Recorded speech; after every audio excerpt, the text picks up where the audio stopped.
Bonjour, je suis Judith Kwame de Loud, de la maison de décoration Pivoine.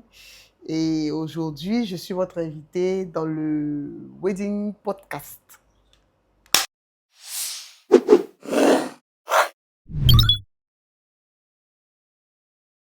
Bonjour, bienvenue dans le Wedding Podcast. Aujourd'hui, nous recevons Madame Judith Kwame de Lout, l'une des décoratrices les plus prisées de la Côte d'Ivoire dans le domaine du mariage. Avec elle, nous allons parler de son parcours, de ses difficultés, de manière générale de l'univers du mariage en Côte d'Ivoire. Sur ce, bienvenue dans le Wedding Podcast.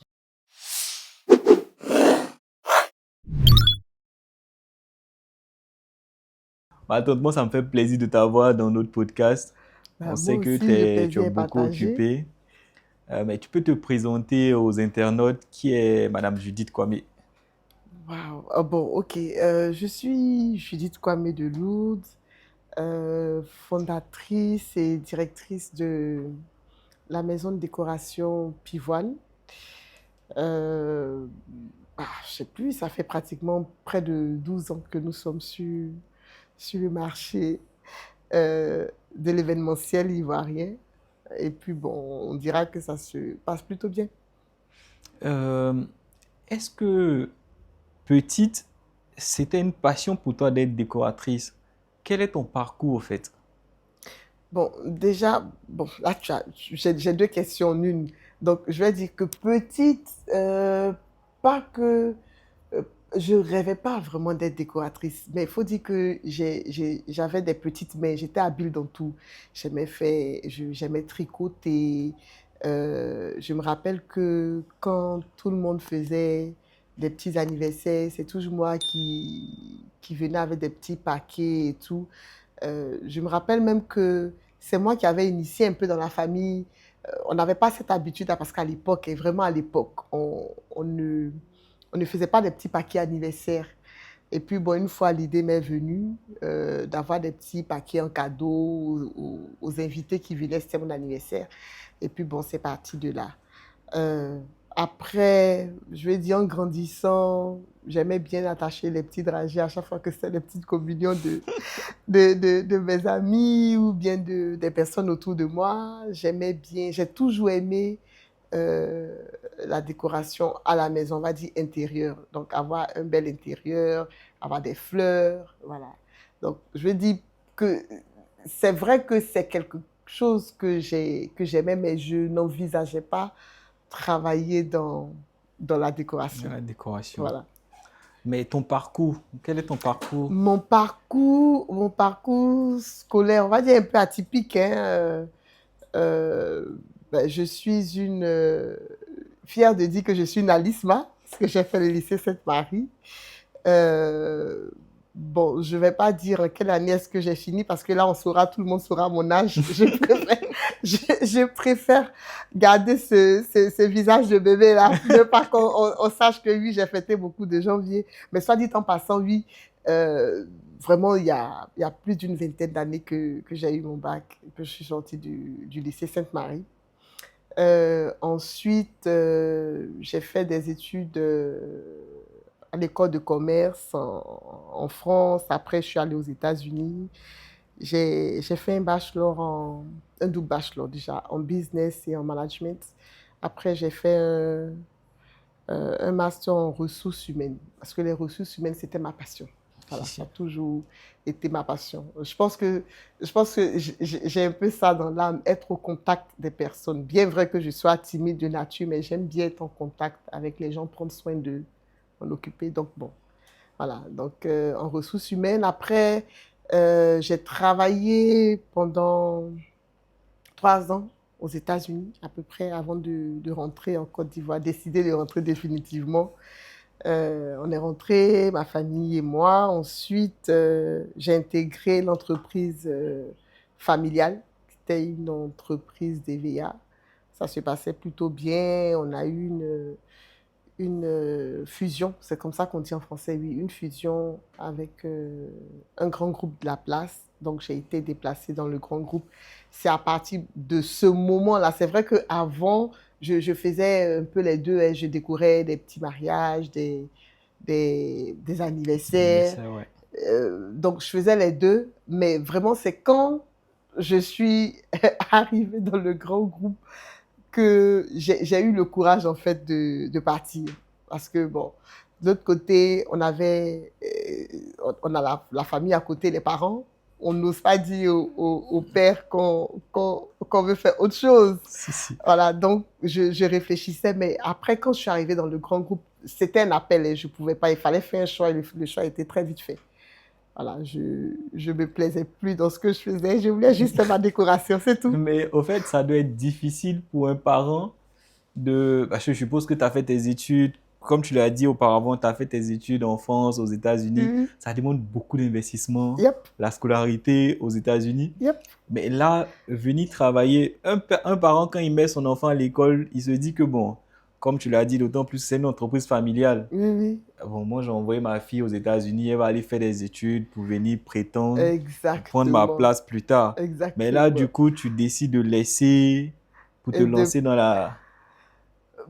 Bon, moi je pense, enfin, c'est avec le temps que j'ai compris que quand même la fibre entrepreneuriale, elle est idée.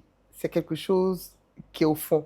C'est comme, je dirais plutôt que c'est un sacerdoce, parce que j'ai senti ça comme un appel, que je ne pouvais pas m'empêcher de partir. Tôt ou tard, j'allais partir. Et il fallait bien partir, en fait. Il fallait bien partir et il fallait partir au moment opportun. Parce que moi, j'ai cette idée-là que on a tous des portes qui s'ouvrent devant nous Si, si. à des moments bien précis de nos vies. Et il faut savoir pouvoir saisir l'opportunité.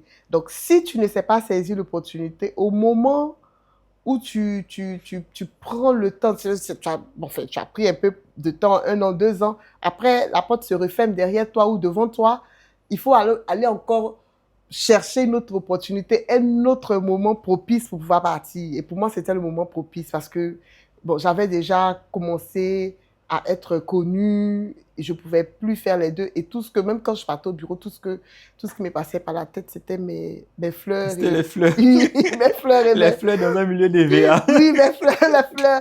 Et je ne concevais, enfin, c'était compliqué.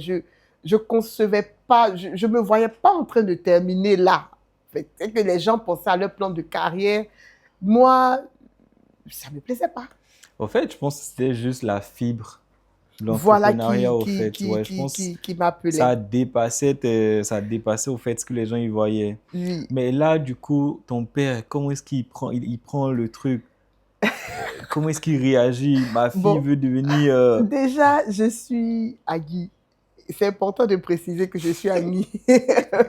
Pour que tous les Ivoiriens comprennent. Quand on dit Agui, on sait que nous sommes très protocolaires chez nous. Donc, il a fallu essayer de convaincre. Je pense même pas même que jusqu'à présent, j'ai réussi à le convaincre totalement. Mais maintenant, il est content déjà de voir que je suis toujours là et que j'avance, mais Ouais. ça n'a pas du tout été facile. Ça n'a pas du tout été facile. Et ça, j'aime bien répéter et je me le répète à moi-même tout le temps en fait, pour me booster. C'est quand je suis allée lui dire, il m'a dit, mais tu as fait toutes ces études-là. Il a vécu un peu ça comme une arnaque, quoi. Si, Tu as, si. tu as fait toutes ces études-là, pourquoi aller déposer des fleurs sur une table? Il a juste résumé ça à ça, quoi. Aller déposer des fleurs sur une table. C'est vrai que c'était blessant. Mais en même temps, je dis, bon, il ne connaît pas Justement, c'est ce qu'il allait dire le même, ouais. métier. Non seulement il ne le connaît pas, mais il faut que tous voient que ce n'est pas juste des fleurs qu'on va déposer sur une table. Et c'est vrai que dans la tête de beaucoup de personnes, ça se résume qu'à ça, quoi, déposer des fleurs. Déposer des Les fleurs fleurs, sur une voilà, table. déposer des fleurs sur une table. Lorsque cette étape il est passé, il a vu que tu commençais à t'en sortir. Oui, en fait, quand j'ai pris la décision de démissionner et j'ai vraiment, l'idée était là et ça me rongeait, il fallait que je démissionne. Et vraiment, on ne va pas dire que ça a été sur un coup de tête, mais quand j'étais en chemin vers le travail, la voix était dans la tête. Il faut absolument que tu partes et c'est aujourd'hui. Donc, je suis arrivée au bureau machinalement. J'ai demandé à mon assistante dans le temps, ok, la stagiaire, ah, est-ce que je peux avoir un stylo, une feuille? Instinctivement, elle m'a dit, madame, c'est pour faire quoi? J'ai dit rien. Donc, j'ai juste écrit, j'ai déposé la démission et Et puis, puis vous êtes parti. oui, je suis partie. Je ne voulais même pas rester plus que ça parce qu'il fallait, après, je travaillais sur des dossiers qu'il fallait terminer, je ne voulais pas. Oui, j'étais déjà partie dans la tête. Donc, voilà, je suis partie. Et quand je suis arrivée chez moi, je crois que la première des choses que je me suis dit, j'ai dit, mais tu as démissionné. Et tu as là, il y a la peur qui te prend un peu Oui, au la trip. peur du lendemain, Mais ouais. je me suis dit, tu n'as pas le droit d'échouer.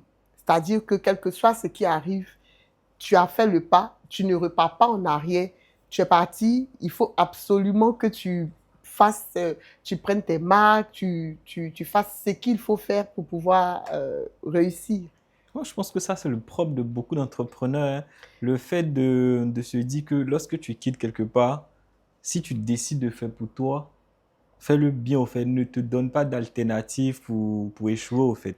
Bon, il y en a, je pense que peut-être avec, j'en connais, hein, après on ne juge pas, mais qui, avec la pression et à force des choses, peut-être que quand les choses étaient un peu trop lentes, pas qu'ils se sont découragés, mais qui ont préféré la stabilité du Si, salaire si, ouais. voilà, mensuel. Mais en même temps, je me dis que autant on est entrepreneur dans l'âme, autant on ne peut pas réussir si on n'a pas Dieu. Moi, c'est ma perception et je l'assume. Je ne prétends pas être ce que je suis toute seule. Je suis là parce que justement Dieu m'a ouvert les portes et il a permis. Donc, je fais rien sans la prière. C'est-à-dire que même quand je dois aller rencontrer un client, c'est ce que je fais.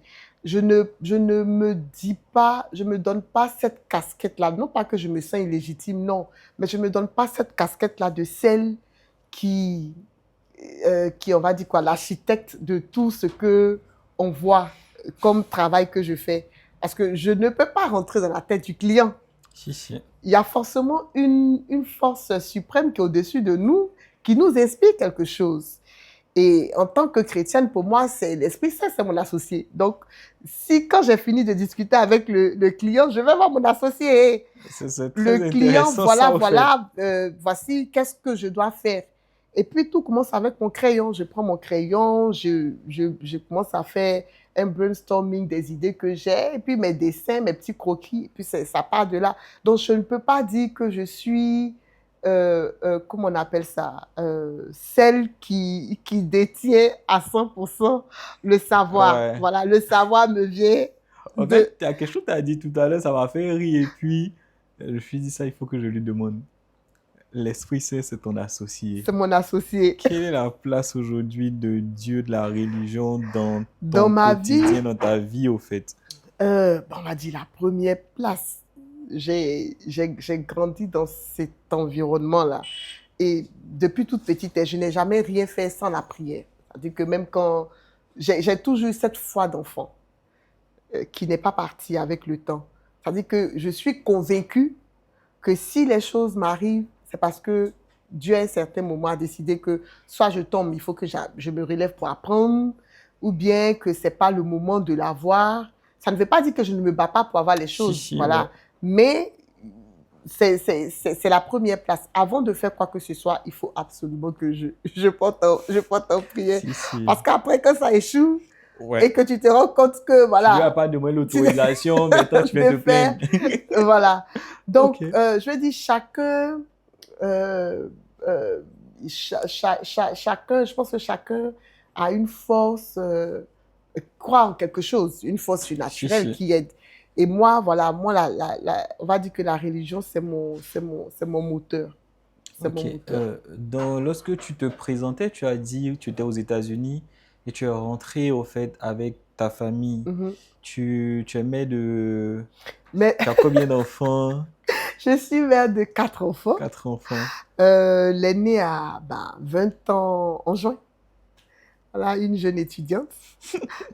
Et puis après, j'ai 2 adolescents chez moi, 16 ans, 13 ans et mon tout dernier qui a 10 ans. Maintenant, en tant que mère, Mm. maman et serial entrepreneur, comment tu arrives au fait à coordonner à gérer ta vie de maman par rapport à ta vie de directrice d'entreprise aujourd'hui? Surtout que tu es notre, on grippe tes Voilà. Mais en fait, j'étais mère avant d'être directrice directrices d'entreprise, d'entreprise. entrepreneur. Donc, j'ai moi-même créé certaines fondations, c'est-à-dire que certaines choses avec les enfants. Et même avant, quand je faisais les deux, mes enfants ont toujours été là, quoi. Ils m'aident, ils découpent des petites choses pour moi, ils attachent des nœuds, euh, sans toutefois penser, sans toutefois avoir, je veux dire, l'idée de vouloir forcément les mettre dans le Ouais, métier. dans le Mais je veux métier. dire, je voulais qu'ils apprennent, qu'ils comprennent un peu déjà tout petit, que ça prend du temps. Si, Parce que si. attacher les nœuds, ça prend du temps. Donc, c'est comme ça qu'on a commencé de fil en aiguille. Ils ont compris déjà, quand j'ai fait le pas, ils ont compris. Dormi 2, 3 jours sur les sites, ils sont habitués. C'est même eux maintenant qui font mes petits bagages. Quand quand je dois partir sur site à la maison, j'ai mon calendrier avec les différentes dates de De mariage. mariage, oui. Au fur et à mesure que mes dates se remplissent, j'écris. Donc, généralement, ils savent à quelle période je dois travailler. Donc, quand je suis chez Pivoine, je suis à 100% chez Pivoine. Mais quand je suis à la maison, je suis la maman. Celui-là. Je ne mélange pas les deux. Je suis la maman. C'est pour ça qu'en fait, quand j'arrive, surtout, j'ai dit que j'ai un petit qui a 10 ans, je fais les devoirs avec eux. Mais je suis vraiment la maman. Bon, déjà, même je suis mère poule, donc je fais les devoirs. C'est vrai qu'on a des aides à la maison, mais j'aime bien aussi, la plupart du temps, quand je suis à la maison, rentrer en cuisine pour aider. Ce sont des petits liens Si, si, voilà, qui ouais, se qui... créent. Et après, si j'ai beaucoup de travail à faire, c'est quand tout le monde dort que je travaille. C'est que quand tout le monde dort, la maison est calme, c'est paisible. Les idées fusent, mais vraiment, on va dire, à grande Ouais. vitesse. Donc, aux alentours de 1 heure, 2 heures du matin, je suis sur mes croquis, généralement vers 4 h 5 heures. Donc, parfois, pour mes clientes qui sont à l'étranger, c'est plus facile parce que En celles qui sont, termes par exemple, de aux décalage États-Unis, horaire, c'est ouais, c'est avec le plus... décalage horaire, c'est à ce moment-là qu'on parle, quoi. Mais moi, pour être photographe, on travaille souvent ensemble sur Mhm. certains projets. J'ai déjà vu ton mari Sur les sites. t'accompagner sur les sites. Apparemment, là-bas, tout le monde met la main à la pâte. En fait, mon mari, en fait, on va dire, c'est l'œil critique. Voilà, c'est l'œil critique de Pivoine. Tandis qu'il vient généralement pour apporter le support, voir un peu comment ça se passe, parce qu'il y a beaucoup, beaucoup, beaucoup de stress. Si, si. Et il vient au début, peut-être parfois au milieu, pour voir un peu comment ça avance, pour booster l'équipe. Mais quand il revient, c'est la partie que je n'aime pas généralement. Parce Pourquoi? qu'on a travaillé pendant des heures, on a fini. Quand il vient, je dis, mais il a vraiment le regard critique. Toutes les petites choses qui ne vont pas sur les tables, il va passer, non, ça, c'est pas bon, il faut refaire. Il nous a fait même refaire comment on appelle ça, les couvertures qu'on met sur les podiums de l'espace marié à plusieurs reprises. Au début, ça m'énervait. Je dis, mais qu'est-ce qui... Mais après, 2 ou 3 fois où je ne l'ai pas écouté, ça s'est vu dans les photos et dans les vidéos d'Ascendi parce qu'il ne pouvait pas, Si, si, corriger. ouais. Donc, du coup, comme je dis, quand il arrive à la fin, euh, on le laisse quoi, tourner, on ne s'en occupe pas. Et puis après, maintenant que j'ai des chefs d'équipe donc qui partent vers les concernés, non, ça, il faut corriger, ça, il faut corriger, ça, il faut corriger. J'aime pas parce que j'ai fini de travailler en fait. Je suis prête à partir, je suis fatiguée. Et on doit recommencer. Alors que généralement, on n'a pas Ouais, beaucoup de ouais, si, temps. si. Voilà, donc c'est l'œil critique. Il n'a pas beaucoup de temps. Je dirais même que c'est le premier employé qui n'est pas salarié chez moi.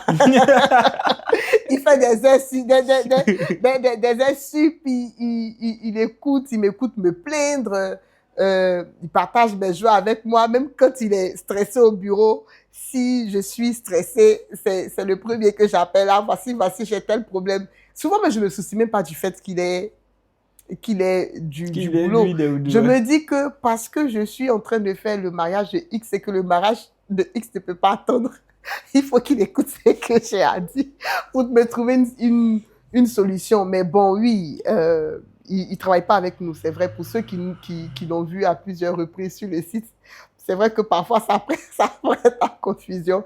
Mais non, il ne travaille pas avec nous. Il nous supporte comme il peut. Mais Voilà. il doit être forcément une stabilité pour vous, en fait, émotionnelle. Oui, bien sûr, parce que Ouais. ça fait quand même un peu plus de 20 ans qu'on est mariés. Et c'est important quand on veut avancer, moi je dis, c'est important de pouvoir laisser l'autre être épanoui. C'est-à-dire que il n'était pas obligé d'accepter que je devienne entrepreneur. J'aurais pu le faire même Si. sans son avis. Ça n'aurait pas, je veux dire, ça n'aurait pas donné ce que ça donne aujourd'hui parce qu'on a toujours besoin de la bénédiction de l'autre. Mais en même temps, il a compris que c'est ce que je voulais faire. Donc, il m'a toujours encouragée. Bon, au début, c'est moi qui voyais petit. C'est-à-dire que parce que j'avais peur, il me disait, vois plus grand. Quand j'ai commencé à voir plus grand, il a commencé à avoir peur. Tu es sûr que tu peux arriver là? J'ai dit, oui, je peux arriver. De toute façon, je suis dedans. Ça ne sert à rien comment on appelle ça, d'avoir peur, d'avancer ou bien de prendre des risques. Et puis, comme c'est un financier, j'ai cet avantage-là. C'est-à-dire que moi, je ne gère pas mes finances. Je ne gère pas les finances de Pivoine. Voilà. Tout ce côté-là, C'est lui qui gère, voilà, ça c'est se décharge, en délégué. fait. Ils ont un cabinet conseil qui s'en occupe. Donc, ça me décharge déjà. Si, Voilà. si. Mais est-ce que là, au début, tu disais que tu as eu fait une formation en économie. Est-ce que tu as, pour être wedding planner, pour être décoratrice, est-ce que tu as suivi une formation spécifique, au fait? Oui, bien sûr. En fait, bon, déjà, le talent était là. Moi, je dis que la première des choses qu'il faut avoir, c'est le talent. Bon, Dieu m'a donné un talent et puis je lui ai demandé comment monnayer ce talent-là. Donc, donc j'ai le talent et parce que j'ai le talent et parce que je sais qu'il est divin, je savais que je pouvais pousser mes limites parce qu'il n'y a pas de limite en Dieu. Mais en même temps, il faut être légitime. Et j'insiste là-dessus. Je n'aime pas être illégitime. Je veux pas qu'on me dise que je suis une autoproclamée. Je veux être légitime dans ce que je fais. Quand bien même je n'avais pas vraiment besoin du diplôme ou bien de la certification, il fallait quand même que je le fasse pour être légitime aux yeux des autres. Mais on n'apprend pas à être décoratrice. On est décoratrice. C'est deux choses différentes. On n'apprend pas. Je n'ai pas appris la décoration, nulle part. Ça veut dire que même quand je suis allée faire la formation, c'était pour apprendre certaines techniques que je ne connaissais pas. C'était, comme je dis là, pour avoir ce petit bout de papier-là qui me rendait légitime aux yeux des autres. Mais sinon, le talent, il est là. Ce que je fais en plus de ça, c'est plus des formations, des formations pour apprendre les nouvelles techniques parce que Si, si. on a toujours de nouvelles choses Il faut sur le marché. s'actualiser Il au faut fur et à mesure. s'actualiser, il faut toujours faire des mises à jour, il faut toujours être, on va dire, au devant de la scène. Voilà, donc je fais beaucoup de formations, c'est-à-dire que j'ai payé mon billet d'avion à plusieurs reprises pour aller voir des collègues décorateurs dans d'autres pays, juste pour apprendre leur, leur savoir-faire. C'est-à-dire que je vais sur le site de mariage et puis je travaille comme tout le monde. Je ne prends pas la grande tête pour dire non, je suis chef chez moi. Non, mais parce que c'est en apprenant avec les autres, puisqu'ils conçoivent en fait. Mais après, c'est plus nous qui déposons sur la table. Les petites choses arrivent à ce stade, on ne les fait plus. C'est vrai qu'on montre aux autres comment on le fait, mais Mais ce vous sont êtes nos plus. employés qui le font, nos collaborateurs. Donc, je suis avec eux, assise avec eux, à voir comment est-ce ils fixent les choses, parce qu'on a différentes techniques. Nous, ici, on ne travaille pas forcément comme eux. Donc, moi, j'ai beaucoup appris en faisant ça. Il y a quelque chose que tu as dit J'ai reçu Muriel ici, il y a de cela quelques jours. Mhm. Il y a une phrase, un mot qui est sorti, sans même que vous ayez parlé, le même mot est sorti. Ah, La légitimité. oui. La légitimité, est-ce qu'aujourd'hui, c'est important au fait pour un décorateur de se sentir légitime? D'autant plus que tu dis, être décoratrice, c'est inné au fait. Mhm. Oui, c'est important de se sentir légitime en, je veux dire, en fonction du marché sur lequel on se positionne. C'est-à-dire qu'aujourd'hui, euh, à cause de mon positionnement, je dois, je dois vendre je dois absolument vendre ce que je prétends, on va dire prétendre avec beaucoup de trucs, prétend avoir. Donc, je dis à mon client que je me positionne sur un marché de luxe. Il vient, euh, il ne voit rien qui prouve en moi, dans mon apparence ou bien dans mes bureaux, que j'ai quelque chose qui prouve que je suis ce que je suis. Je prendrai l'exemple de l'avocat. Quand on va chez l'avocat, bien chez le notaire, ou bien même chez le dentiste, on a son diplôme quelque part. Si, Bon, si. on rentre chez le dentiste, on voit rien, on se pose la question, est-ce qu'il est vraiment dentiste? Donc, je vais dire quelque part, même si le client ne le demande pas, derrière la tête, c'est important qu'il voit que quelque part, tu as quelque chose qui atteste que tu as ce niveau-là et que tu es capable de pouvoir fournir ce travail. Les clients, ils regardent ça dans le choix de leur prestataire pour la décoration dans un Moi, mariage. je pense que oui. Moi, je pense que oui. Euh, Après, on se dit, oh, on va demander, on regarde un peu son travail et puis après, c'est du bouche à oreille. Mais quand le client vient maintenant à ta rencontre, il regarde autour de lui, il regarde ce qu'il voit, il te regarde toi, comme on dit dans notre métier, oui, l'habit fait le moine. Mais aujourd'hui, on est dans un secteur d'activité où il y a beaucoup de personnes qui sont autodidactes. Mhm, C'est passionnés, autodidactes, ils mhm, apprennent sur le tas comme ils veulent. Mais si aujourd'hui, toi, tu es l'une des pionnières, tu es l'une des doyens dans le domaine, mhm, tu pars toi-même te former. mhm. Est-ce que aujourd'hui, le fait de prétendre, moi, je suis autodidacte, donc du coup, je peux être décoratrice, est-ce que c'est pas révolu en réalité? Arrivé un moment, je pense qu'on est bloqué, on reste, si on n'apprend pas et si on ne veut pas apprendre, après, arrivé un moment, on commence à devenir obsolète, on n'évolue pas parce qu'on sera obligé, pour faire de nouvelles choses, de copier sur ce que les autres font. Donc, même si on est autodidacte, ce qui n'est pas mauvais, ce qui prouve qu'on est intelligent, et il faudrait quand même essayer d'apprendre à se former quelque part. C'est-à-dire apprendre de nouvelles techniques, apprendre de nouvelles choses. Et c'est en allant au contact des autres qu'on peut faire ça.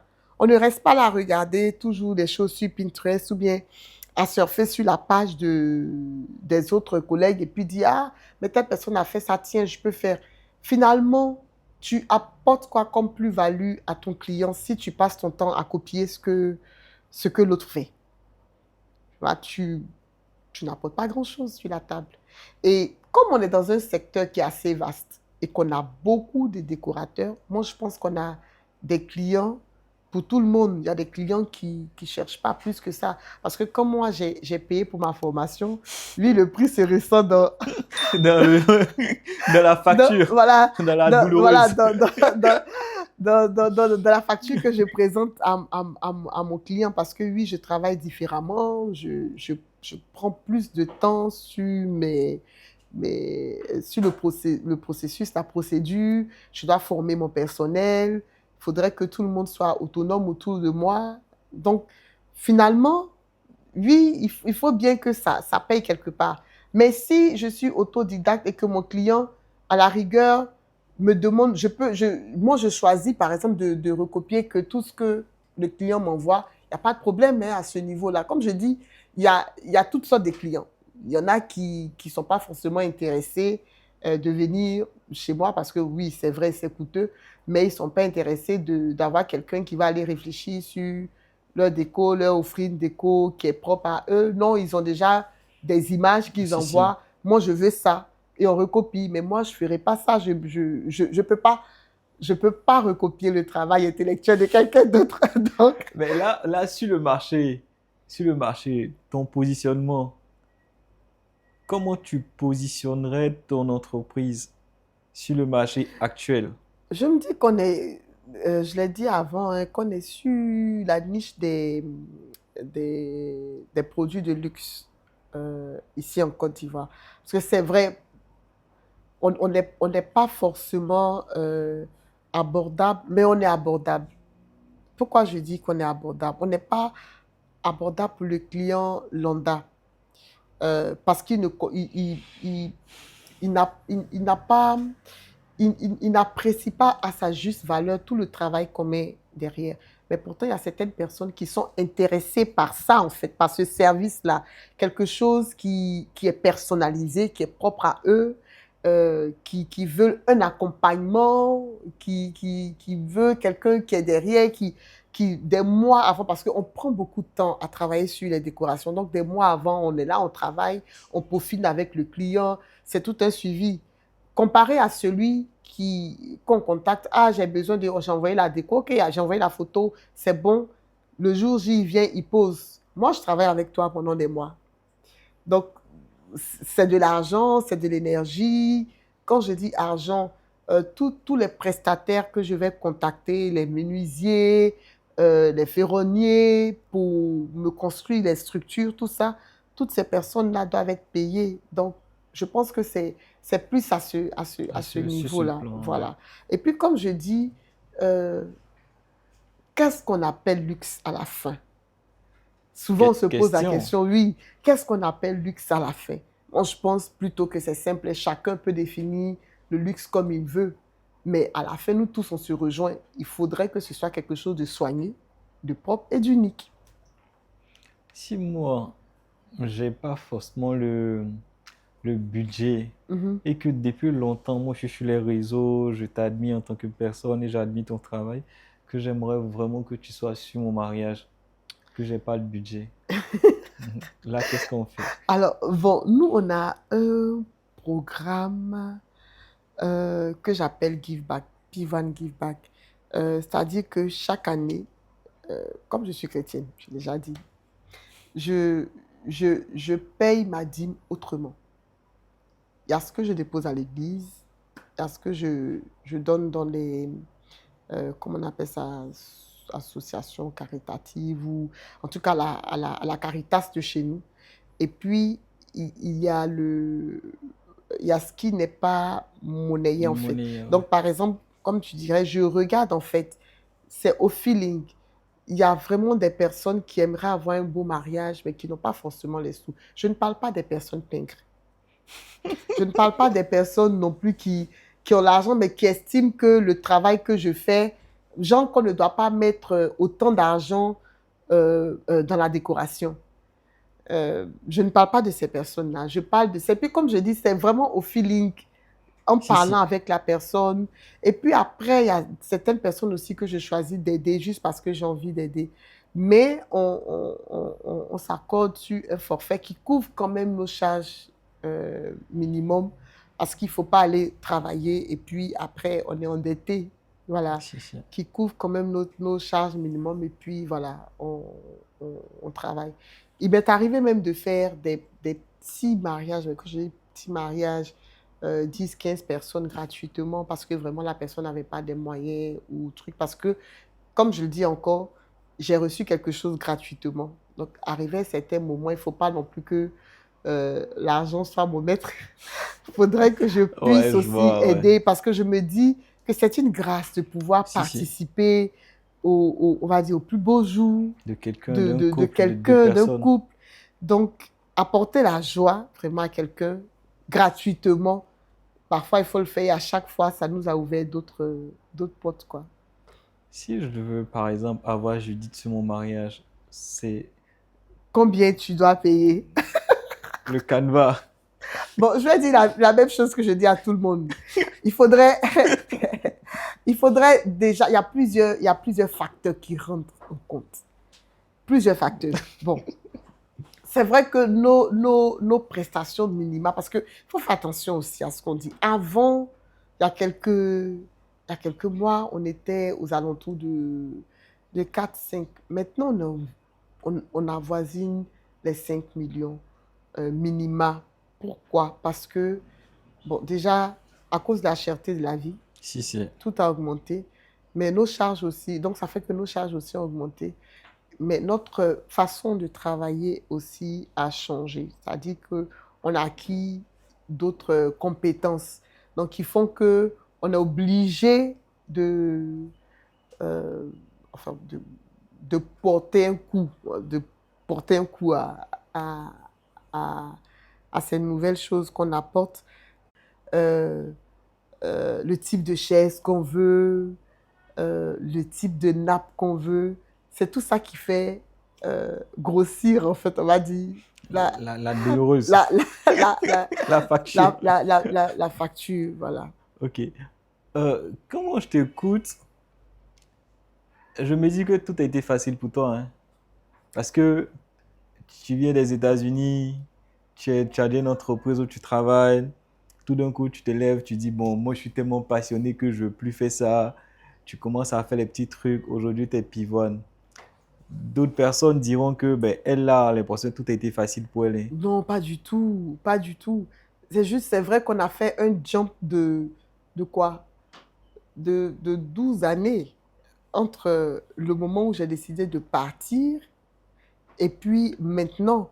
On n'était pas pivoine. J'aime bien dire quand on allait devenir pivoine. Pour ceux qui me côtoient, je dis ça tout le temps. C'est-à-dire qu'avant, on a commencé, on m'a dit tout petit. Quand je travaillais en entreprise, quand j'ai commencé, à l'époque, euh, je dois dire encore ces noms-là, à l'époque, on s'appelait tout près de chez vous. Juste parce que, juste parce que je ne voulais pas, en fait, avoir un nom commun, quelque chose d'éco. Voilà. Donc, à l'époque, il y avait une marque d'enfants qui jouait un peu sur ces choses-là. Euh, il y avait quoi, je ne sais pas si je peux dire, hein, du pareil au même, des petits trucs comme ça. Donc, moi, je voulais faire ce jeu de mots-là. Donc, je suis partie sur tout près de chez vous. Euh, on va dire, heureusement d'ailleurs, on me connaissait par mon nom parce il est un peu atypique, Kwame Deloud. Donc, on me connaissait, Madame Kwame Deloud. Donc, on a avancé comme ça, mais je veux dire, les coups, oui, j'en ai reçu beaucoup. Quand on est au début, où on ne sait pas, qu'on ne doit pas montrer tout de suite ce qu'on veut faire, mais parce qu'on veut le marché, on donne et puis le client prend euh, soit ton sketch ou bien tes idées qu'il va donner à une autre décoratrice parce que justement, il ne t'estime pas assez légitime pour faire le travail. Mais il se trouve assez légitime pour prendre tes idées, Pour pour les prendre donner. tes idées, voilà, tu as de bonnes idées, mais bon, parce qu'on ne t'a pas vu faire le mariage d'un tel ou parce qu'on ne t'a pas vu faire telle ou telle chose, tu ne peux pas arriver. Moi, je dis que tout est une question de budget. Avec le budget qu'il faut, on peut toujours continuer à travailler, faire grand. C'est pour ça, justement, que je dis que je ne peux pas, sur certaines choses, baisser les prix parce que du coup, on ne donne plus du pivoine. Si, si. Voilà, ça reste du basique. Je ne vais pas à chaque fois retourner faire ce que je faisais il y a 5-6 ans, juste parce qu'il y a un client qui me dit qu'il n'a pas le budget. Tu n'as pas le budget. Nous sommes plusieurs sur le marché. On peut travailler avec toi, Jean. Toi, tu rallonges, tu fais une rallonge et nous aussi, on descend un peu pour pouvoir t'aider. Mais si tu ne peux pas faire de rallonge, je ne sais pas, parce qu'il faut Si, si. toujours continuer à montrer son travail. À quoi ça sert de faire un travail que je ne peux pas montrer? À quoi ça sert de faire un travail que je ne peux pas montrer? Donc, si je fais un travail qui n'est pas à la hauteur des attentes de ma clientèle, je ne peux pas le montrer. Je ne le fais pas. Quand je t'écoute, tu n'as pas peur de dire non. Non, j'ai pas peur de dire non. Plus maintenant. C'est-à-dire qu'au début, c'est pour ça que je reviens encore sur la légitimité. C'est important. Si, si. C'est-à-dire qu'au début, parce que je voulais des clients, ce que j'ai fait pendant des années, j'ai travaillé sur fonds propres et je travaille toujours sur fonds propres.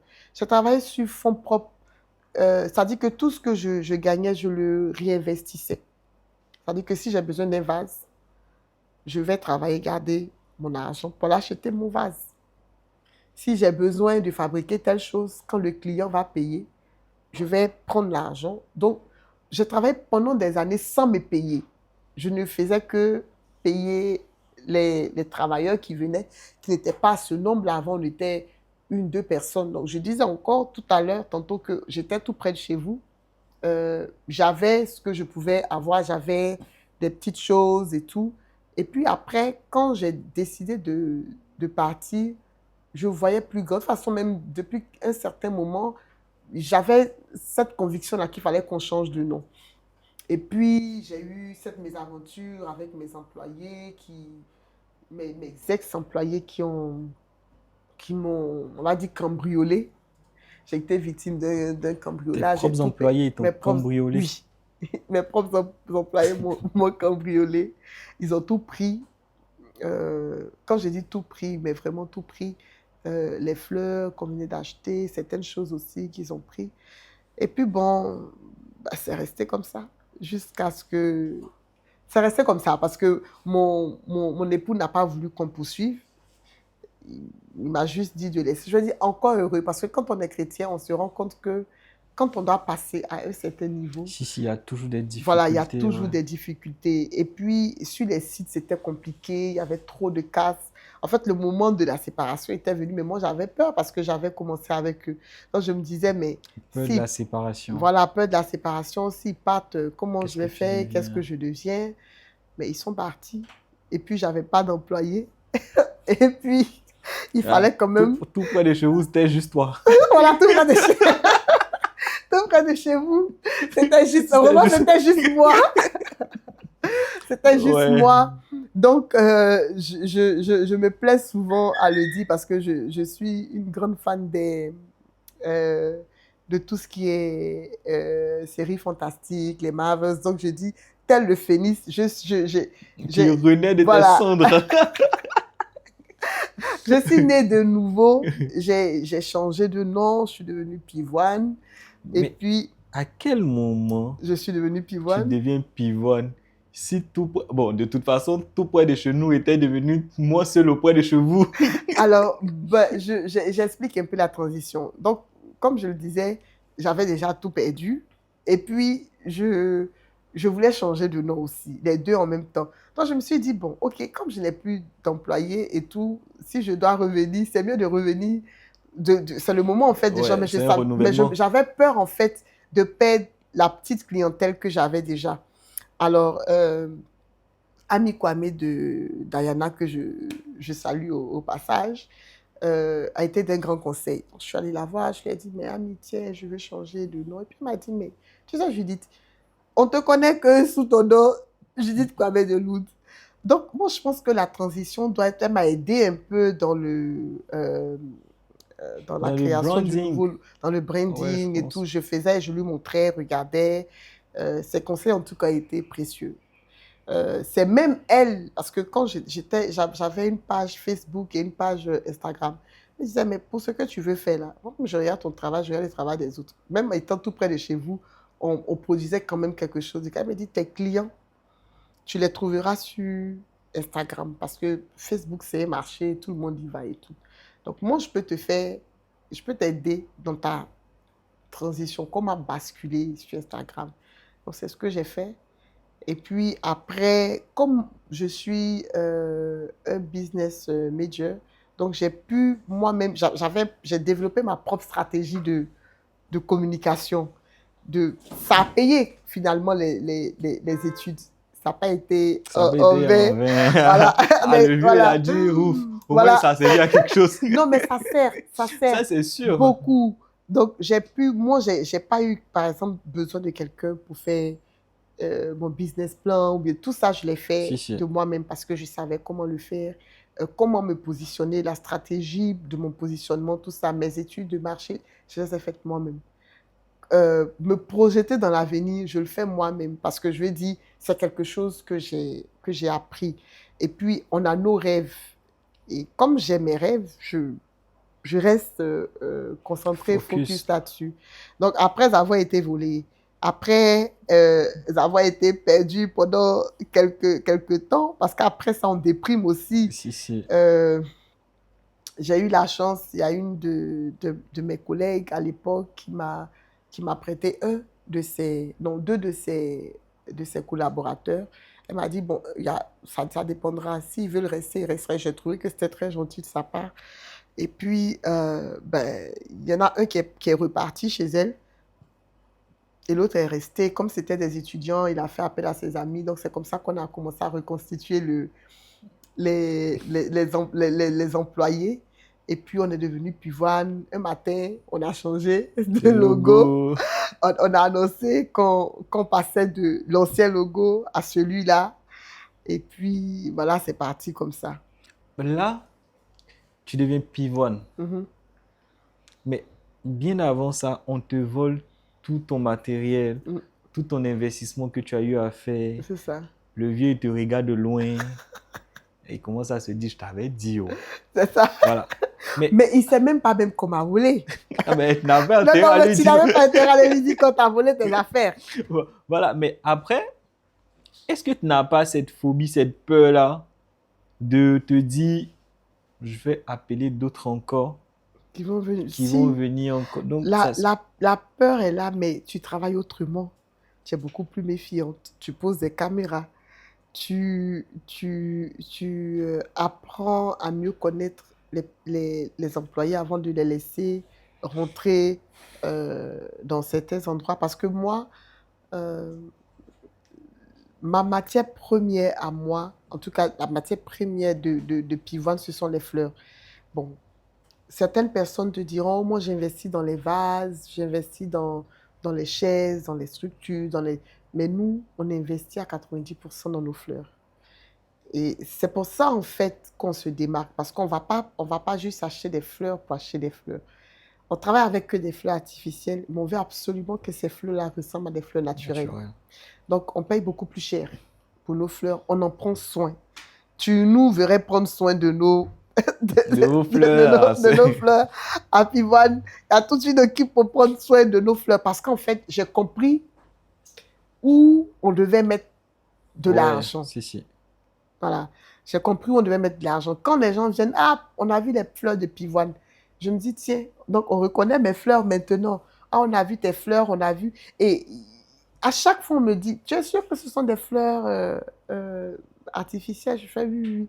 Dernièrement, on a fait un mariage où on avait quand même 70% de fleurs naturelles, 30% de fleurs artificielles, mais on ne pouvait même pas dire. La- le mélange était Ouais. tellement bien fait on ne pouvait Si. pas différencier les fleurs artificielles des fleurs naturelles. Donc, voilà, non, tout n'a pas été facile parce que, vous savez, j'aime pas dire petit personnel. Je dirais plutôt que le personnel, je ne sais pas si on peut présenter ça comme ça, manuel, n'est pas très ambitieux. Il se dit juste que je viens de travailler pour quelqu'un. Il n'apprend pas le métier. Il se dit, j'apprends pour cette personne, je travaille avec cette personne, je vais chez une autre décoratrice et je peux, comment on appelle ça, lui dire que j'ai travaillé pour Pivoine ou bien pour telle personne et puis ça fait un plus. Moi, quand tu me dis que tu viens d'une autre maison, tu as moins de chances d'être prise. Pourquoi? Parce que tu as eu l'habitude de travailler avec quelqu'un d'autre. Et c'est difficile, tu es d'accord avec moi, de changer les habitudes d'un être humain. Voilà, donc si tu as pris l'habitude de travailler avec l'autre, soit j'appelle directement la personne pour lui demander pourquoi elle est partie. Oui. Ou bien, quand je pars avec toi, tu ne feras jamais partie de mes... On va dire, tu ne rentreras jamais dans ton cercle. Ouais, dans mon cercle. Je me méfie toujours. Si. Je me méfie toujours. Et je préfère aussi avoir des personnes, même si elles ne sont pas qualifiées, des personnes qui sont motivées par le travail de métier de décoration. Pourquoi? Parce que tu peux les malayer, tu peux leur apprendre, tu peux les moduler de sorte à ce qu'ils pensent comme toi tu penses. C'est-à-dire que tu as une certaine manière de travailler, tu as une certaine procédure que toi-même tu établis et tout le monde rentre dans le moule en fait. Et au travail, je leur dis toujours, Si tu n'es pas dans mon bateau, tu descends parce que mon bateau, ce n'est pas le Titanic. Tu ne vas pas nous faire couler. Ça, c'est... Si tu as un mauvais élément dans ton équipe, sois sûr qu'il va te ralentir. Mais, ma tante, moi, j'ai envie de te demander ça. Tu sais, on a reçu plusieurs décoratrices ici, mais l'orientation même de notre débat, je pense que toi, de ton parcours, ça sera plutôt dans le conseil, au fait, parce que là, tu parles du personnel. Aujourd'hui, que ce soit vous dans la décoration que nous dans la photographie, on est confronté constamment à ce problème de ces jeunes, au fait, ils viennent apprendre, au bout d'un moment, ils s'en vont, ou bien ils viennent, au fait, pour des causes qui ne sont pas forcément nobles. Donc, du coup, je veux te demander, comment est-ce qu'on fait pour savoir que c'est le bon? Ah, tu vois bien que les études du vieux père ont payé. Oui, je suis diplômée en ressources humaines. Donc, moi, avant mon travail, je faisais je vais pas dire mon poste, mais je faisais le développement du personnel. Et j'ai commencé en tant que recruteuse.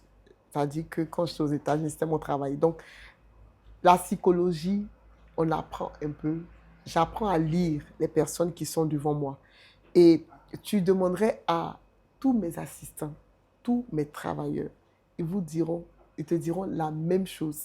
Quand j'ai vu quelqu'un et que j'ai dit, lui là, il ne fera pas notre affaire, il ne fait pas notre affaire.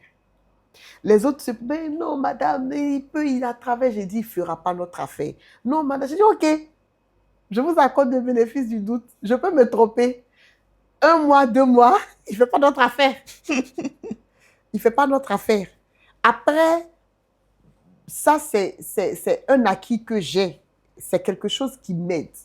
C'est pour ça qu'en fait, même quand mes employés s'en vont, je n'ai pas, c'est vrai que ça fait quand même un peu mal, mais je n'ai pas cette peur-là de recruter. Parce que après tout, c'est ce qui se passe dans les grandes entreprises. Il faut pouvoir maintenir. Moi, mon rôle avant, c'était de trouver les moyens de pouvoir maintenir le client l'employé dans L'employé dans l'entreprise, l'entreprise. de pouvoir lui donner un certain profil de carrière, l'aider à se développer, tout ça. Donc, je veux dire, des avantages et tout, je sais comment, comment les poser sur la Mes table. prochains recrutements, on va Les, venir chez toi. Hein. les projets c'est ce que je faisais aussi, les projets pour pouvoir maintenir, développer des projets pour pouvoir maintenir l'entreprise, c'est ce que donc, je sais comment les maintenir, je sais comment les motiver. Mais le souci, c'est que après, comme on travaille ensemble, il y a certaines barrières qu'on laisse tomber. Donc, c'est-à-dire que on ne porte pas toujours la casquette du patron inaccessible. Il faut être accessible pour pouvoir, pour créer un certain climat de confiance entre vous. Mais après, je dis, tu ne sais pas ce qui se passe dans la tête des gens. Hein. Si, si. Ils ont d'autres dessins et puis arrivé un moment, ils s'en vont. Et à chaque fois qu'ils s'en vont, c'est vrai que parfois j'ai un pincement au cœur et puis je me dis, mais ce n'était pas le bon. Ceux qui sont bons là, ils sont restés. Si, si. Voilà, ceux qui sont bons, ils sont restés. Et après, l'erreur aussi qu'on fait, c'est de vouloir travailler avec des personnes qui sont trop différentes de nous. J'ai remarqué que c'est vrai qu'il doit avoir, c'est bien d'apporter la différence, mais il faut des personnes qui ont à peu près les mêmes valeurs et mœurs C'est que très toi. important. Parce que sinon, ça ne colle pas. Ça ne colle pas du tout, du tout, du tout. Bon, tu vas dire que par exemple, chez moi, il faut respecter les femmes, il ne faut pas leur parler d'une certaine manière, parce qu'ils sont jeunes, ils sont entre eux. Donc souvent, bon, il y a des petits frottements, des petites histoires. Et puis tu entendrais certaines personnes sortir des mots Si, si. inappropriés. Non, non, on se tient et je dis toujours, on ne se bat pas sur un site. Chez moi, quel que soit X, on ne se bat pas sur un site. Que ce soit avec les clients, les parents des clients, les amis des clients, non. On ne répond même pas aux clients. C'est-à-dire que le client est fâché, vous laissez le client parler. Moi, je m'occupe du client. que ce soit un ami du client, un membre du comité, je m'en occupe. Toi, le collaborateur, tu n'as pas le droit de répondre. Sinon, c'est la porte tout de suite. Parce qu'après, il faut, une fois que tu as porté le t-shirt pivoine, on doit fonctionner comme, je sais pas, une seule tête qui pense. On doit montrer certaines choses au client. Donc, on ne va pas passer le temps à répondre ou bien être malpoli, non. Si tu ne peux pas me manquer de respect, tu n'as pas le droit de manquer de respect au client, quel que soit ce qui... Et c'est vrai qu'on souvent on a des clients qui disent pousse des à choses, bout voilà, quand qui même. poussent à bout, mais Ouais. non, on ne répond pas. Entre eux non plus, ils n'ont pas le droit de se battre. Vous vous battez dans mon uniforme. Vous enlevez. C'est pas possible. Non, non, vous enlevez l'uniforme tout de suite, hein, vous rentrez chez vous. Ouais. Non, non, non, on ne le Non, fait pas. après, c'est les valeurs, au fait. Moi, je pense que souvent, je dis, moi, je ne cherche pas des photographes, au fait, en réalité. Moi, je cherche des personnes qui ont des valeurs.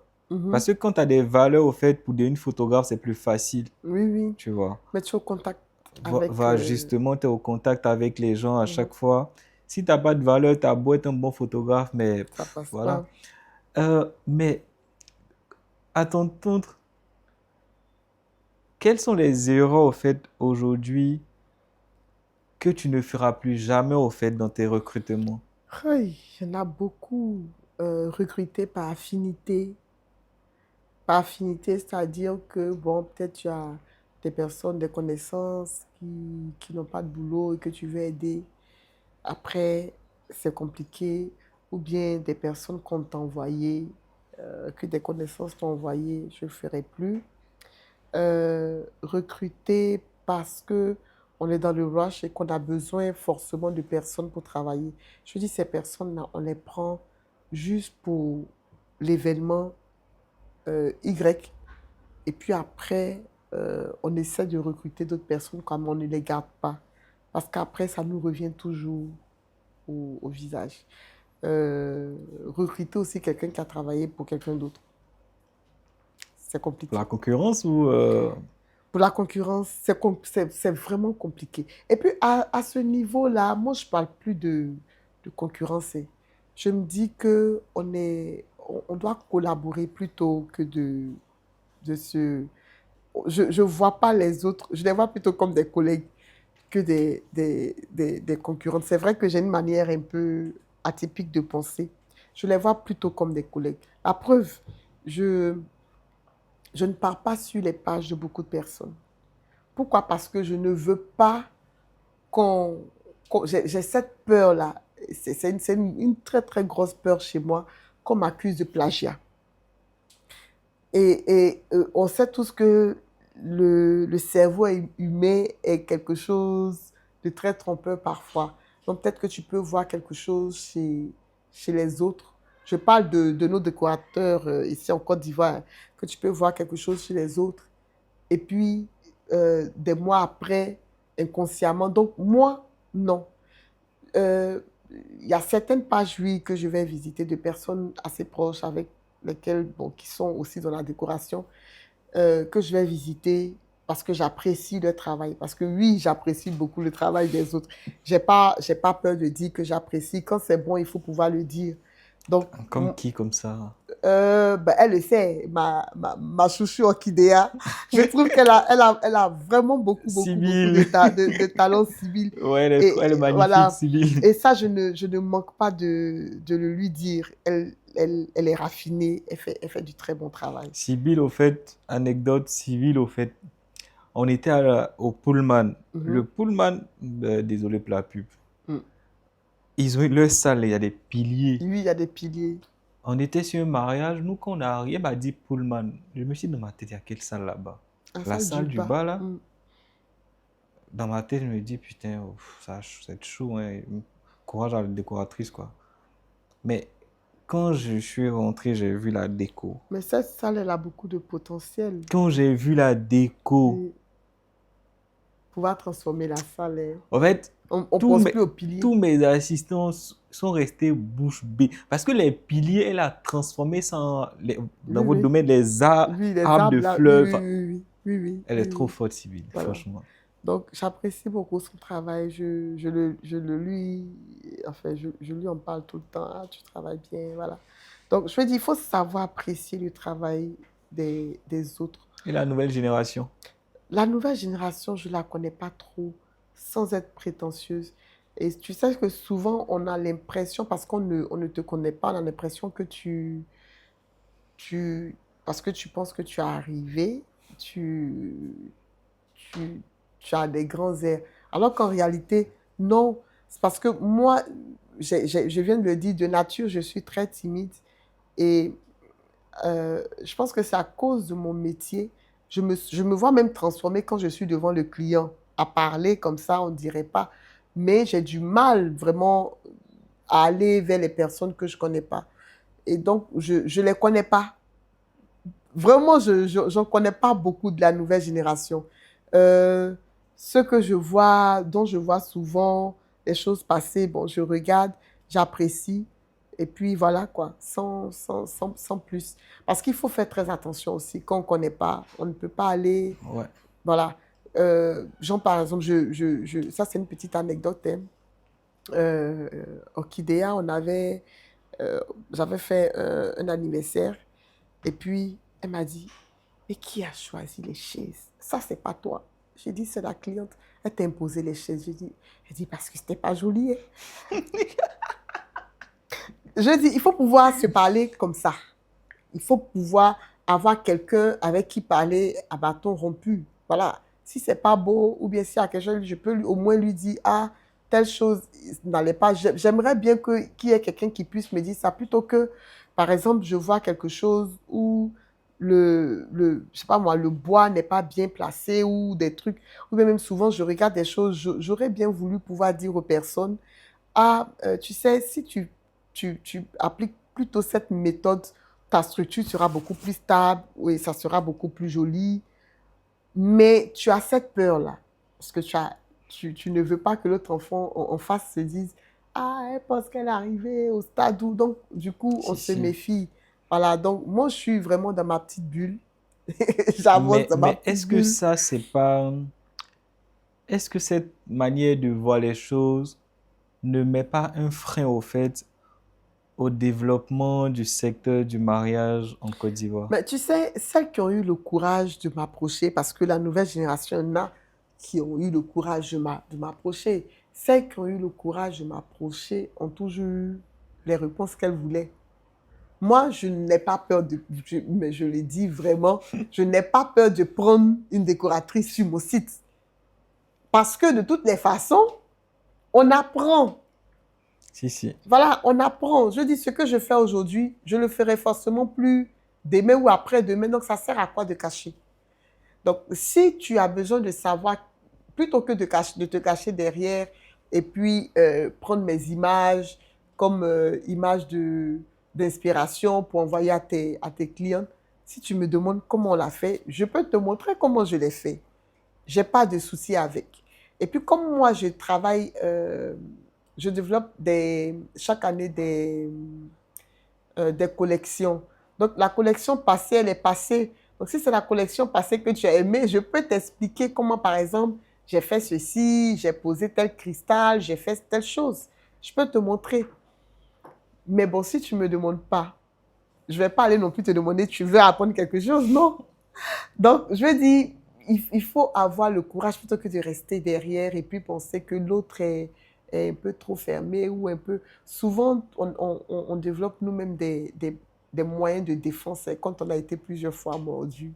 Donc, on se développe des moyens de défense Ouais. voilà, pour se protéger. Mais ça ne veut pas dire que si tu me demandes de l'aide, je ne le ferai pas. Moi, je ne vais pas te demander comment était ton premier mariage, comment ça s'est passé. Parce que comme je t'ai dit là, moi, je pense qu'on est plutôt dans le partage d'espérance de vis-à-vis de ta part. Mhm. Mais aujourd'hui, la nouvelle génération, qu'est-ce que tu penses de cette nouvelle génération en fait? Les nouveaux clients, là, les jeunes, Les jeunes, là, en fait, je pense qu'il faut s'adapter. Et puis, bon, moi, je pense aussi un peu que c'est dans la tête. Parce que moi, je ne me... je ne me vois pas, malgré mon âge, j'ai l'impression que je suis restée la même. C'est vrai que j'ai grandi en maturité, mais j'ai toujours cette, on va dire quoi, cette âme avide là de connaître, d'apprendre de nouvelles choses et de savoir ce que l'avenir me réserve. Donc ceux-là, aujourd'hui, j'essaie de voir comment est-ce qu'ils réfléchissent, comment est-ce qu'ils réagissent. Et j'ai la chance d'avoir des jeunes chez moi à la maison. Donc, parfois, c'est vrai que c'est un peu compliqué parce on va dire, ils sont rapides. Quand je dis ils sont rapides, ils sont rapides. C'est-à-dire qu'ils t'écrivent, ils s'attendent à ce que tu répondes tout de suite. Et quand tu n'as pas répondu, souvent, ça énerve un peu, ça part. Mais moi, j'ai une politique derrière tout ça. Je me dis, je veux tester aussi ta patience. C'est-à-dire que tu as écrit, j'ai répondu, je t'ai envoyé des questionnaires, tu m'as écrit 2 fois. Si j'ai le temps, je réponds. Si j'ai pas le temps, que je suis en train de faire autre chose, je te dis, je te reviens après. Je ne te laisse pas en vue. Bon, même dans je te reviens après, là, c'est pas dans 1 heure, c'est pas dans 2 heures. Si par exemple je suis sur site, c'est dans 2 jours que je vais te revenir. Après, quand tu reviens, il y en a qui sont fâchés. Si tu es fâché, c'est que on ne peut pas travailler ensemble. Parce qu'après, il faut savoir que c'est une collaboration entre nous deux. Si tu te fâches, déjà, pour si peu, quand on va arriver devant et que, par exemple, on va se heurter à certaines difficultés, tu vas réagir comment? Donc, il faut, je dis, il faut s'adapter. On va dire qu'on ne va pas dire qu'on gratte et on souffle. Non, mais en plus, on s'adapte à la personne qu'on a en face de soi, quoi. Donc, si j'ai une personne assez mûre, je sais comment réagir avec la personne. Et la nouvelle génération, oui, il faut apprendre à les comprendre et à réagir comme eux pour ne pas être obsolète. Voilà, Ouais. pouvoir perdurer dans le temps. Mais quels sont tes rapports aujourd'hui avec les prestataires dans l'ensemble au fait? Sur un mariage, il y a Mhm. plusieurs prestataires qui rentrent en ligne de compte. Oui, oui. Quels sont aujourd'hui tes rapports avec La les autres? plupart des... Mais je pense que ça se passe bien. Je n'ai pas de soucis particuliers euh, avec des prestataires en particulier. Je veux dire, dans le métier, souvent avec le stress, il y a souvent certaines incompréhensions, mais pas plus. Après, on passe à autre chose. Euh, j'ai eu à travailler avec différents wedding planners. C'est vrai que nous aussi, on fait du wedding planning, mais j'aime bien, j'aime bien travailler avec d'autres wedding planners. J'explique pourquoi. Parce que dans ces cas-là, c'est pas moi qui mène en fait la marche. C'est quelqu'un d'autre. C'est comme si tu te laissais conduire. Mais le problème à ce niveau, c'est qu'il y en a certains wedding planners qui pensent que être un wedding planner, c'est contrôler tous les prestataires. Bon, c'est vrai qu'il y en a qu'on doit contrôler, par exemple, bon, ceux qui doivent apporter, par exemple, la sono, peut-être pour certaines heures et tout. Mais en déco, tu vas contrôler quoi? Toi-même, tu n'es pas décorateur ou bien tu n'es pas décoratrice. Donc, c'est vrai que tu es le chef d'orchestre, mais conduis-toi comme un chef d'orchestre. C'est-à-dire que chaque partie de l'ensemble musical là doit pouvoir jouer sa partition. Toi, tu n'es là que pour me donner une ligne de conduite à suivre. Le client veut ceci, veut cela. Tu as dit au client que tu pouvais faire ceci, pouvais faire cela, que tu allais faire ceci, tu allais faire cela. Donc, c'est ce que j'attends que tu fasses. Mais tu ne viens pas me dire que tu veux que je fasse certaines choses pour toi. Je ne sais pas si tu comprends la nuance. Je ne suis pas en train de travailler et puis tu es sur mon dos. Non, mais tu sais, on doit faire ceci, on doit faire cela. Je pense que quand même après, il faut respecter le travail de l'autre et puis l'espace aussi de, de l'autre. C'est en cela que je préfère travailler avec certains wedding planners Ok. plutôt que d'autres. Bon, je pense que quand même, je suis très à l'aise quand je suis avec Muriel Nadjo, M Célébration. Parce qu'elle est, on va dire qu'elle est, elle m'a cernée depuis Elle est longtemps. mignonne. Voilà, elle m'a cerné et c'est quelqu'un de très doux déjà. Si, si. Voilà. Donc, on apprend beaucoup de Muriel. C'est-à-dire que même quand tu es en train... Et c'est ça le vrai wedding planner. Même quand mais elle gère mon stress. Je ne sais pas si je me fais comprendre. Si, Si si. je suis stressée et qu'il y a une situation, par exemple, qui arrive, elle ne me laisse pas seule, en fait. Elle comprend que nous sommes dans le même Ouais. bateau et qu'il faudrait absolument que l'événement réussisse. Donc, mon stress devient son stress. Les moyens elle doit mettre À ta à ma disposition. disposition pour que je puisse travailler, elle le fait. Et puis, elle encourage. C'est-à-dire que même quand tu es sur le site à 3 heures du matin, elle ne dort pas, quoi. Elle t'envoie le message, courage, ça va aller. Voilà, donc je pense que euh, euh, de, de nos jours, on a tendance à trop tirer la couverture sur soi quand on est wedding planner. Bon, c'est vrai que moi, quand je suis wedding planner, je ne travaille pas avec des décorateurs parce que moi, je suis moi-même décoratrice. Mais de ce que j'apprends des autres, comme je t'ai dit, j'aime beaucoup apprendre et de ce que j'ai appris avec les autres wedding planners. Bon, quand c'est pas bon, je ne fais pas. Quand c'est bon, j'apprends, j'emmène chez moi et puis j'essaie d'appliquer. Voilà, je ne suis pas toujours planeur. Je choisis les projets sur lesquels je vais être planeur parce que c'est vrai que j'ai toute une équipe planning derrière moi pour me permettre de pouvoir faire la déco, mais en même temps, c'est gros de pouvoir faire les deux. Donc, par exemple, si on est planeur sur un projet ce jour-là, on n'aura pas de mariage, par exemple, Si, à si. décorer. On n'aura qu'un seul mariage à décorer parce que c'est quasiment impossible de le faire. Quasiment impossible de le faire. Sauf si, par exemple, c'est un ami. Mais même encore, je ne prends pas de risque.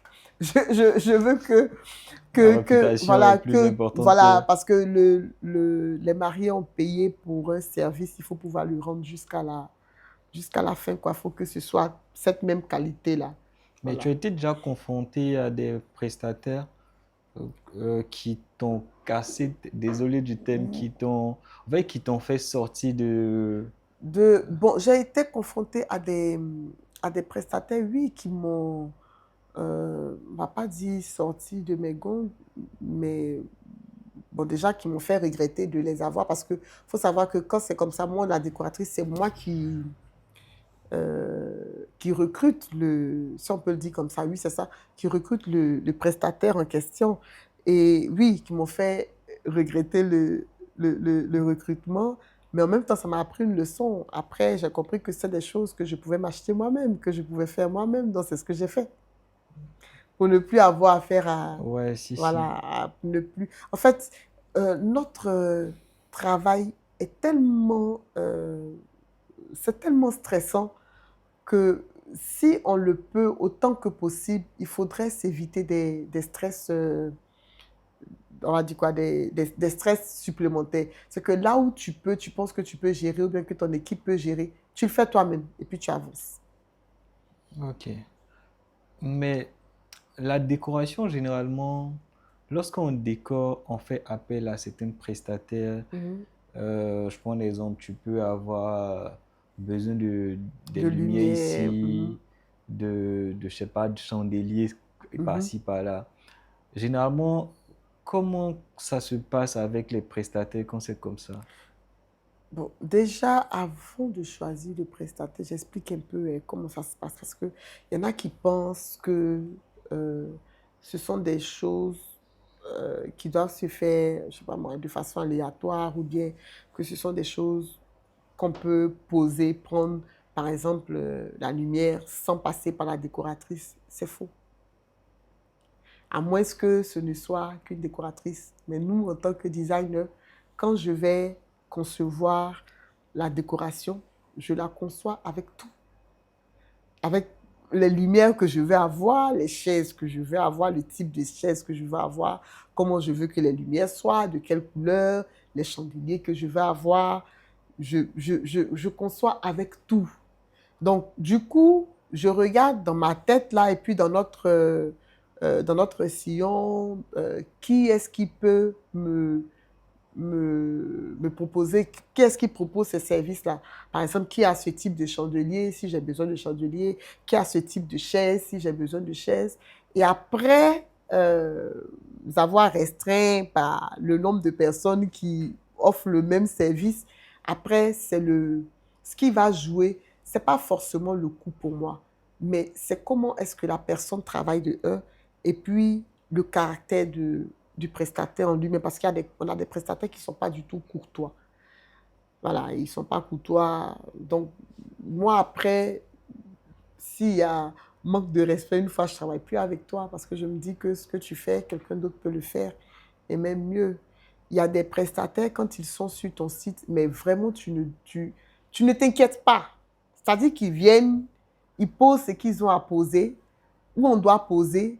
Bon, faut préciser que moi, je suis un peu pour tous ceux qui font l'éclairage et tout, et qui ont eu à travailler avec moi, ils diront que euh, je suis très fixée sur les lumières qu'on utilise. Pourquoi? Parce que généralement, pour moi, quand tu mets trop de lumière, c'est que tu as des choses à cacher.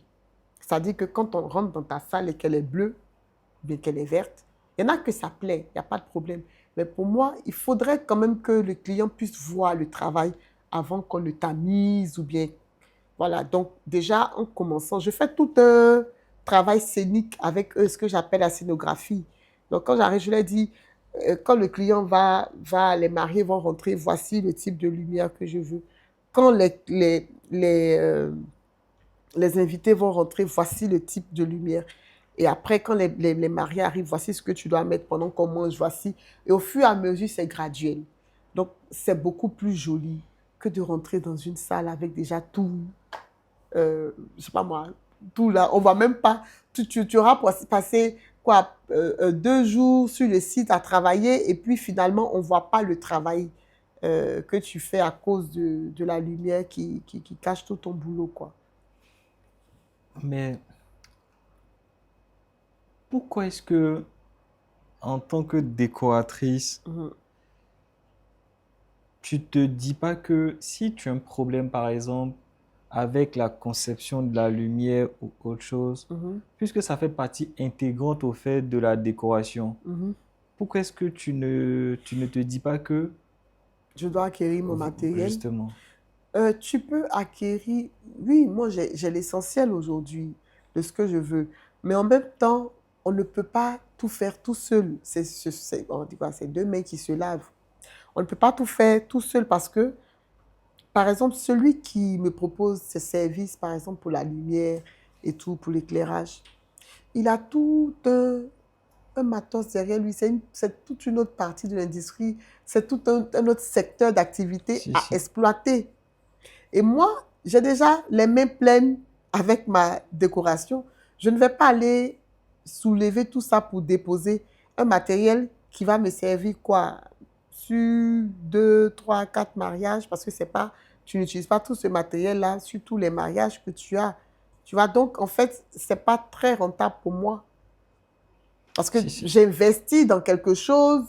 Que tu pourras réutiliser constamment, mais avec Voilà, plusieurs c'est mieux vaut investir, comme je dis encore, dans mes fleurs dans ou les à la fleurs. rigueur dans mes vases ou bien dans des bougies, des choses comme ça, que de mettre de l'argent dans ça. Donc, c'est plus avantageux pour moi de faire de la location. Et Dieu merci, il y a des personnes qui en ont fait leur Si, activité. si. Donc, voilà. Et comme ça, ils peuvent bien se concentrer sur. Tu parles beaucoup d'investissement, investissement, investissement dans ton activité, dans ton Mhm, activité.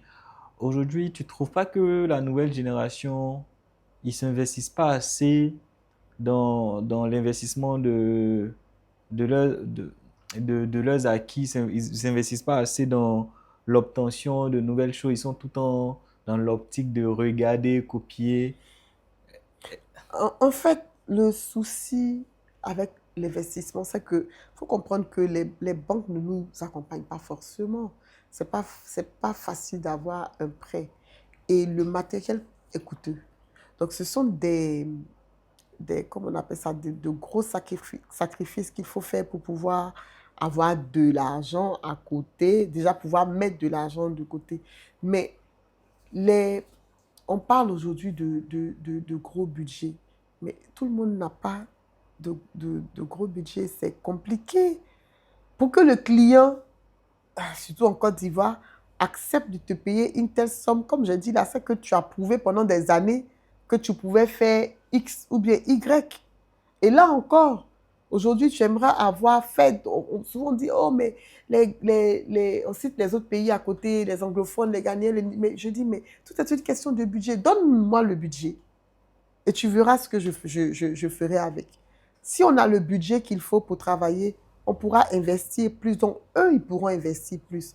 Ils sont obligés de faire de la location, de prendre avec d'autres prestataires, justement, qui font de la location de matériel, des choses comme ça.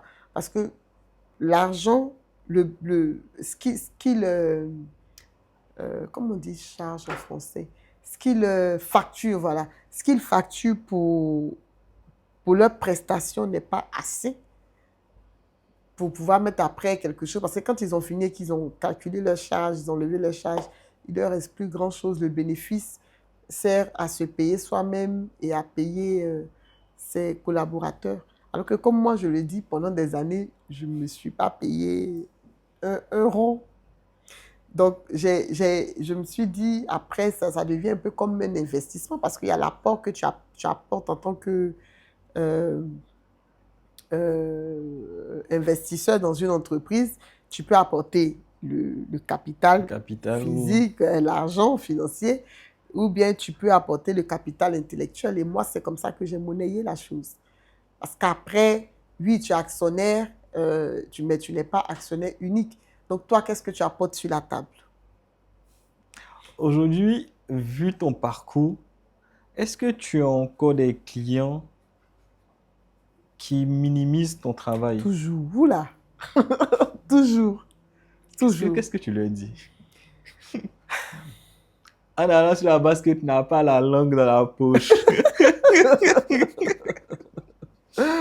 Bon, déjà avant, quand un client me disait c'est trop cher, trop coûteux, j'avais un pincement au cœur parce que je savais, tu sais toujours, toi, tu sais, le client ne sait pas le travail qu'il y a derrière. Ce sont des heures et des heures et des heures de travail. Tu es fatigué. Tu nous vois sur les sites de toutes les façons. Je n'ai pas besoin de t'expliquer comment c'est compliqué. Donc, quand le client te dit au début, parce que tu veux travailler, moi, j'ai toujours compris une chose, que c'est mon travail qui est ma vitrine. Ce ne sont pas les photos que je poste. Non, c'est mon travail. Et quand je vais travailler, je me dis toujours que tu dois sortir de là avec au moins un client. Si tu n'as rien eu de ce mariage, c'est un client. Et c'est ta vitrine. Donc, souvent, je travaillais même à perte. C'est-à-dire que je faisais plus que ce que le client avait donné comme argent, juste parce que je voulais montrer, pas parce que je veux le marché, non, non. Je veux montrer que je peux faire ça. Donc, tu verras graduellement mes premiers clients, quand on est devenu Pivane, qui, Dieu merci, me le rendent tellement bien parce qu'au fil du temps, elles ont compris en fait qu'elles n'avaient pas payé ce qu'elles devaient payer pour avoir la déco qu'elles voulaient, qui me le rendent tellement bien, qui ont toujours fait des recommandations, qui m'ont toujours encouragée. Mais j'ai fait de grandes choses sans être payée, on va pas dire correctement, mais à la valeur de ce que voilà, tu méritais. de ce que je méritais, juste parce que je voulais montrer justement que je pouvais faire le travail. Si. Voilà.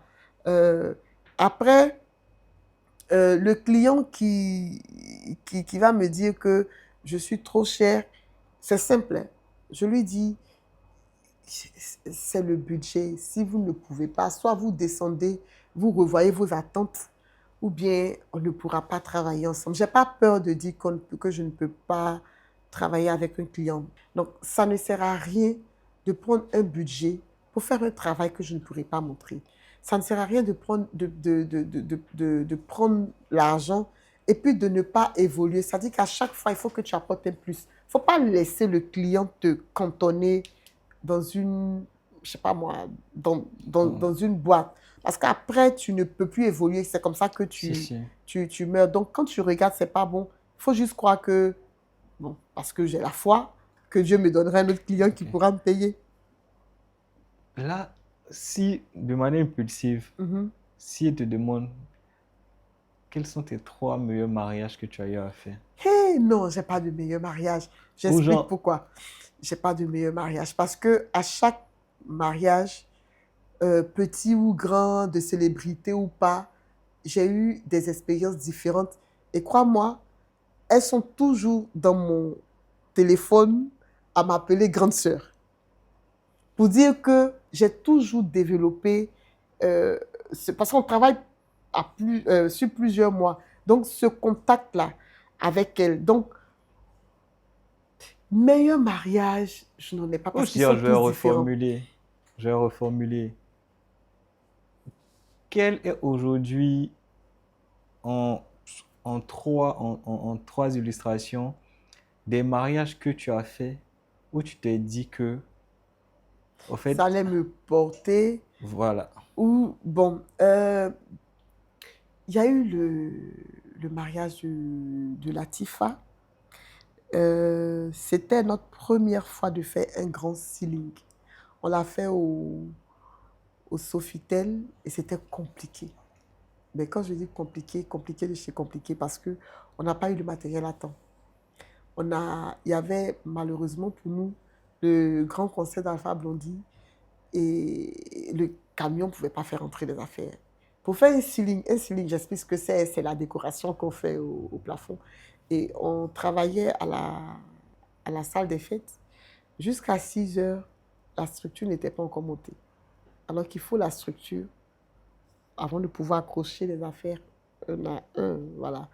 Et ma chance, on va dire, c'est que j'étais allée justement chez cette décoratrice-là en Ouganda pour apprendre, parce qu'elle est très forte là-dedans, pour apprendre un peu les trucs. Et je me rappelle qu'elle me disait toujours, parce que moi, il ne me faut pas grand-chose pour comprendre en fait le design de quelqu'un. C'est-à-dire que si j'ai regardé, c'est un peu comme dans la cuisine, et si tu as goûté, tu te dis, oh, peut-être que la personne a mis ceci, et puis tu vas essayer. Moi, si j'ai regardé, je sais comment, à peu près comment faire.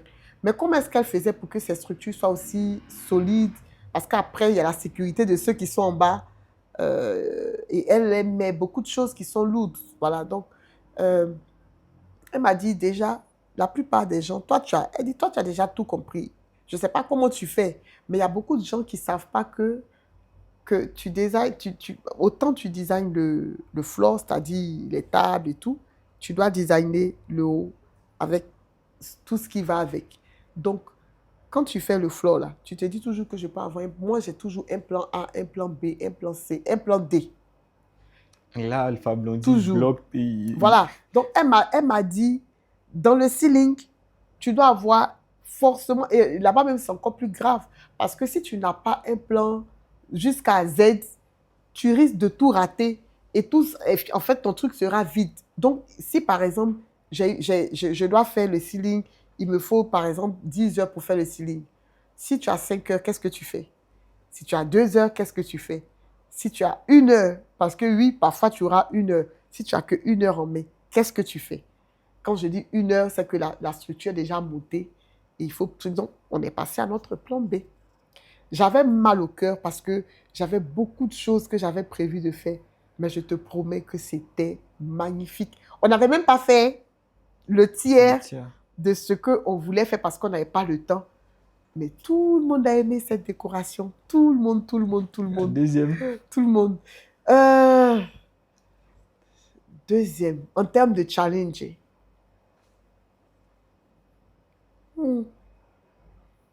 on n'a pas eu beaucoup de temps. Non, parce que quand je pense à qu'on n'a pas eu beaucoup de temps, on est, on est beaucoup stressé.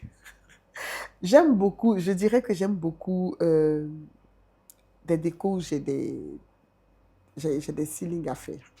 Parce que c'est, c'est quelque chose de, on va pas dire de nouveau, mais c'est quelque chose qui me permet d'avoir mon, comment on appelle ça, de, de, de, de mettre mon esprit créatif vraiment en œuvre. Tu vois, parce que de ce que les gens ne savent pas, c'est que les deux doivent concorder. Généralement, on se dit non, on va en prendre des trucs qu'on pose en haut, et puis le bas Ouais. ne suit pas. Alors que tout ça, ça va ensemble. Donc, où j'ai eu à faire des structures, euh, dernièrement, j'ai fait un mariage à la Tri-Event. On n'a pas eu encore assez de temps pour poser ce qu'on devait poser. Mais c'était magnifique aussi. Euh, le mariage de Mathie. Et puis après, oui, j'ai adoré travailler avec Majo et Sarai. Majo, Majo Talou. Euh, l'athlète? oui, l'athlète. Ouais. Des personnes, enfin, je veux dire, ce sont des personnes, on ne va pas dire ressources, mais je veux dire des,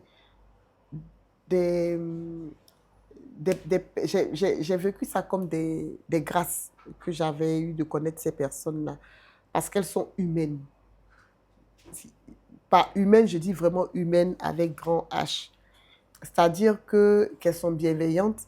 Et oui, elles sont humaines, c'est-à-dire qu'elles vivent la chose avec toi. Ce ne sont pas des mariés détachés qui se disent, oh, parce que j'ai une certaine renommée, je vois l'autre comme si, ou je vois l'autre, voilà, d'un certain œil, quoi. Donc, avoir eu la chance de connaître ces personnes qui, après, je vais dire, ça a été comme, on va dire, une chaîne. Parce que si tu as bien réussi le travail, tu as, Si, si, tu, tu tu as, as, tu as tu as plusieurs la recommandations, recommandation ouais, des justement. autres. Et puis après, on dit, mais non, tu ne travailles qu'avec ce genre de personnes. Je me dis, si tu ne travailles pas bien, Ouais, au bout d'un moment, au ouais. bout d'un moment, voilà, on s'en lasse et puis voilà quoi. Ok. Bon, nous, ça nous a fait plaisir de t'avoir, hein. Mais là, si tu dois dire ton dernier mot, ça serait quoi? Mon dernier mot serait que, bon, il faut jamais, il, il faut vivre de sa passion. Quand je dis vivre de sa passion, ça veut dire qu'il faut laisser le feu de la passion, un peu comme le feu de l'amour, te continuer de brûler en toi. Ça veut dire que face à des difficultés, il faut toujours penser à où tu étais avant, comment tu as commencé, et puis où tu es aujourd'hui. Parce que du premier jour où tu as commencé à travailler et jusqu'à aujourd'hui, tu as fait quand même un grand pas ou même un grand bond. Donc, c'est vrai qu'à chaque fois, on est confronté à des difficultés, mais pour moi, la difficulté, ce n'est pas de recommencer. La difficulté, c'est avoir la force de pouvoir se relever. Quand on reçoit des coups comme ça, parce que parfois, tu peux être sur un projet qui malheureusement foire. Et souvent, ce n'est pas de ta faute Si, si. et tout. Et c'est, ou bien, ces fois-là, ça décourage. Ce sont des choses qui, moi, personnellement, que je vis très, très mal. Si, si. Mais après, il faudrait pouvoir rebondir, se remettre sur ses deux pieds et puis, voilà, avancer, quoi. Parti Donc, sur. voilà. Donc, il faut laisser toujours le feu de la passion, là, nous saisir aux tripes.